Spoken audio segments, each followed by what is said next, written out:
जब शरणार्थी शिविरों के बारे में सोचा जाता है तो दिमाग में अस्थायी तंबुओं, मानवीय मदद और अस्थायी आश्रयों की छवि आती है। लेकिन बांग्लादेश के दक्षिण पूर्व में स्थित कुटुपालोंग में यह विचार तुरंत गायब हो जाता है। यहाँ जो एक आपातकालीन स्थान होना चाहिए था, वह एक अस्थायी शहर बन गया है।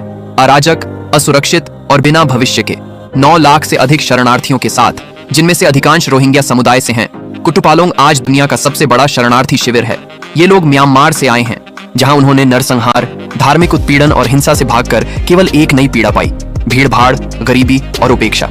झोपड़ियां किसी भी उपलब्ध सामग्री से बनाई गई हैं और पहाड़ियों व घाटियों को ढक देती हैं। सड़कें कीचड़ की हैं, गलियां तंग हैं और गर्मी दमघोंटू है। बारिश होने पर कीचड़ सब कुछ ढक लेता है। धूप में हवा असहनीय हो जाती है। कोई उचित सीवेज सिस्टम नहीं है। शौचालय असुरक्षित हैं और बीमारियां तेजी से फैलती हैं: दस्त, तपेदिक, हेपेटाइटिस, त्वचा और श्वसन संक्रमण। भोजन सीमित है, साफ पानी लगभग नहीं है और दर्द के बीच भी डर बना रहता है। इनमें से कई लोगों के पास पहचान पत्र नहीं है और वे लगातार निर्वासन, हिंसा या वसूली के खतरे में रहते हैं। वे स्वतंत्र रूप से शिविर से बाहर नहीं जा सकते। उन्हें पढ़ने, काम करने या अपनी जिंदगी फिर से बनाने का अधिकार नहीं है। कुटुपालोंग केवल कठिन स्थान नहीं है, यह एक ऐसी जेल है जिसके सलाखें नहीं है, जहां अतीत खो चुका है, वर्तमान क्रूर है और भविष्य का अस्तित्व ही नहीं है। नंबर 10, कचरे का शहर। मिस्र के पिरामिडों और पर्यटन स्थलों से दूर एक ऐसी जगह है जहां प्राचीन भव्यता की जगह सड़ांध की बदबू ले लेती है। मंशियात नासेर, जिसे कचरे का शहर कहा जाता है, एक ऐसा मोहल्ला है जहां काहिरा की राजधानी का कचरा घर, आजीविका और कैद बन गया है हजारों लोगों के लिए। यहाँ वास्तविकता केवल गंदी नहीं है, ये दम घोंटने वाली है। 60,000 से अधिक निवासियों के साथ कचरे का शहर दुनिया का सबसे बड़ा अनौपचारिक कचरा संग्रह और रिसाइकलिंग केंद्र है। हर दिन अफ्रीका के सबसे आबादी वाले शहरों में से एक काहिरा महानगरीय क्षेत्र से टनों कचरा यहाँ लाया जाता है, गाड़ियों, अस्थायी ट्रकों और यहाँ तक कि मोटरसाइकिलों से। और इसी कचरे के बीच लोग रहते हैं, काम करते हैं, खाते हैं और सोते हैं। सड़कें सचमुच कचरे से ढकी हैं।